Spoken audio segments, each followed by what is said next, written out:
आज हमारे नगर में श्रीमान पूर्व शिक्षा मंत्री रविंद्र शुक्ला जी के सहयोग से श्रीमान सुप्रीम कोर्ट के वरिष्ठ वकील श्रीमान अश्विनी उपाध्याय जी उपस्थित हैं और हम उनसे चाहेंगे कुछ सवालों के जवाब। तो अभी हम उनसे बात करते हैं कुछ सवालों पर। जी सर, अभी हमारे यहाँ पर राम मंदिर के लिए जो राम मंदिर में चोरी हुई है उसके ऊपर बहुत ज़्यादा शोर मचा है, इस पर आपका क्या विचार है? मेरा मानना है कि भगवान से केवल इंसान डरते हैं, शैतान नहीं डरते। चीन, जापान, सिंगापुर में मकान दुकान में भी चोरी नहीं होती है और भारत में मंदिर में भी चोरी हो जाती है। Arab, Dubai, Kuwait, Bahrain, Abu Dhabi में कभी मस्जिद में चोरी नहीं होती है और भारत में मकान दुकान में भी होती है और मंदिर में भी हो जाती है। इसका मूल कारण है घटिया कानून। सठे साठ्यम समाचरित, लोहा लोहे को काटता है, भय बिन होए न प्रीत। हमने राम मंदिर बनाया लेकिन राम नीति लागू नहीं किया, इसलिए चोरी हो गई। अब समय आ चुका है कि भारत में राम नीति लागू किया जाए। मानव का मानवाधिकार, दानों को कठोर दंड। जब तक कठोर कानून नहीं बनेगा तब तक ये चोरी, लूट, झपटमारी रुकेगी नहीं। दूसरा सवाल मैं आपका थोड़ा सा ध्यान आकर्षित करना चाहता हूँ। वो सवाल ये उठता है कि मस्जिदों में मुल्ला मौलवियों की तनख्वाहें 80,000 रुपए हिंदुस्तान के टैक्स पेयर के द्वारा दी जाती है। इतनी ही सैलरी लगभग मदरसों, चर्चों में पादरियों की होती है। राम मंदिर में कार्य करने वाले जो सेवादार हैं उनका वेतनमान इतना कम क्यों? देखिए, पहली बात तो भारत में मजहब के आधार पर नियम कानून चल नहीं सकता। जहाँ पे भी मौलवी को या पादरी को वेतन दिया जा रहा है बिल्कुल संविधान के खिलाफ है और उसको हमने सुप्रीम कोर्ट में चैलेंज किया है। दूसरा, सरकार का काम लॉ एंड ऑर्डर देखना है, सरकार का काम मंदिर चलाना नहीं है। दुर्भाग्यवश भारत में एक भी मस्जिद सरकार के कंट्रोल में नहीं है, एक भी चर्च सरकार के कंट्रोल में नहीं है, लेकिन 4 लाख मठ मंदिर सरकार के कंट्रोल में है। मस्जिद के लिए, चर्च के लिए एक भी नियम कानून नहीं है, लेकिन मठ मंदिरों के लिए 35 नियम कानून चल रहे हैं। ये बंद होना चाहिए। अगर 1400 साल पहले जो मजहब शुरू हुआ उनको मस्जिद बनाने और उसके रखरखाव का अनुभव है, 2000 साल पहले जो रिलीजन शुरू हुआ अगर उनको अपना चर्च बनाने और उसके रखरखाव का अनुभव है, तो हमें तो मठ मंदिर बनाने का कम से कम 10,000 साल का अनुभव है। तो इसलिए मेरा मानना है कि सारे मठ मंदिर मुक्त होने चाहिए और वो सनातन धर्म के द्वारा ही संचालित होने चाहिए और जो वहाँ चढ़ावा आता है वो धर्म के कार्य में खर्च होना चाहिए।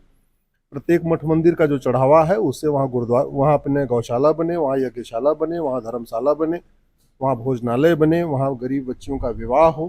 कुल मिला के वो सनातन धर्म के ही काम आए, ऐसा मैं चाहता हूँ और इसके लिए मैं सुप्रीम कोर्ट में लड़ भी रहा हूँ।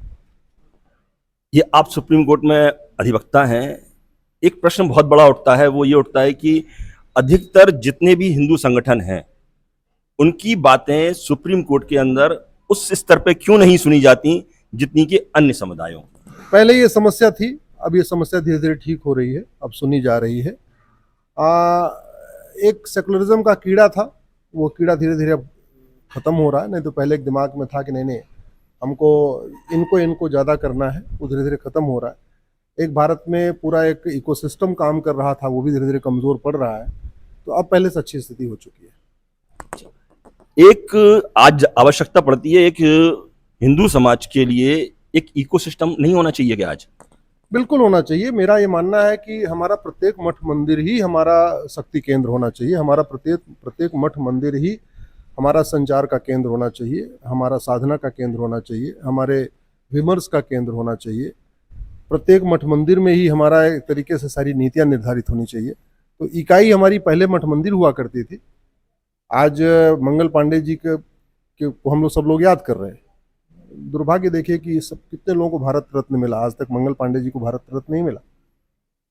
और मंगल पांडे जी ने जब क्रांति किया था उस समय न देश में फेसबुक था, न ट्विटर था, न व्हाट्सएप था, न फोन था, मोबाइल फोन तो छोड़ दीजिए। इसके बावजूद मंगल पांडे जी की क्रांति की बात कराची, ढाका, चटगांव, भुज, कच्छ, कन्याकुमारी तक 1 महीने में पहुंच गई थी। कैसे पहुंची? मठ मंदिर के पंडा पुजारियों ने उस बात को चारों तरफ फैलाया। तो ये मठ मंदिर हमारे संचार के केंद्र थे, हमारे शक्ति के केंद्र थे, हमारे व्यवस्था के केंद्र थे। वहाँ सामूहिक चर्चा होती थी, वहाँ वो मठ मंदिर हमारा मिलन केंद्र भी था। सारी व्यवस्था हमारी मठ मंदिर से संचालित होती थी पहले। अब दुर्भाग्यवश पिछले 75 साल में वो व्यवस्था टूट गई। और ये भी इस देश का दुर्भाग्य है कि मुगल 500 साल के शासन में यहाँ 1000 मदरसे खुलवा के गए, और हमारे वाले मुगलों ने पिछले 75 साल में 3.5 लाख मदरसे खुलवा दिए। अंग्रेज यहाँ 200 साल के शासन में 1000 कॉन्वेंट और मॉन्टेसरी खुलवा के गए। हमारे वाले अंग्रेजों ने पिछले 75 साल में 3.5 लाख कॉन्वेंट मॉन्टेसरी खुलवा दिए। और मैकाले आया तो उसने बोला, यहाँ पे अपनी चिट्ठी में लिखा कि यहाँ लगभग 7,20,000 7.25 लाख यहाँ गुरुकुल वैदिक स्कूल हैं। आज की डेट में वो 7.25 लाख गुरुकुल वैदिक स्कूल में से 7,000 भी नहीं बचे। ये हमारी व्यवस्था का फेलियर है।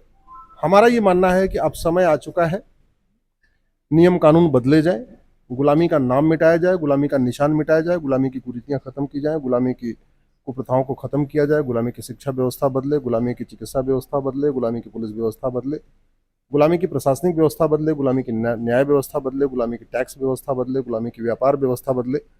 व्यापार के नाम पे हुक्का बार, बियर बार, डांस बार, सट्टा बार, कैसीनो खुलवाया जा रहा है। ये हमारी संस्कृति को नष्ट कर रही है। तो इस चीज़ों को बदलने की है, मैं उसी के लिए प्रयास कर रहा हूँ। भाई साहब का आभार व्यक्त करता हूँ कि आज उन्होंने वीरभूमि झांसी में मुझे बुलाया, आमंत्रित किया और आज अपनी बात रखने का मुझे अवसर दिया। सर, हिंदी साहित्य भारती में आकर आपको कैसा लगा, और वीरभूमि लक्ष्मीबाई की भूमि आई है क्या? भाई साहब हमारे लिए बहुत पहले से आइडियल है। मैं तो हमारी मुलाकात भले नहीं थी, लेकिन हम कभी बहुत बड़ी इज्जत करते रहे भाई साहब की। और यहाँ आए हैं, अब हिंदी साहित्य भारती के सब लोगों से मिलना जुलना हो रहा है। माँ पीताम्बरा का भी अभी सुबह सुबह आशीर्वाद मिल गया है। अब शाम को अपनी बात रखेंगे। बहुत बहुत धन्यवाद। बहुत बहुत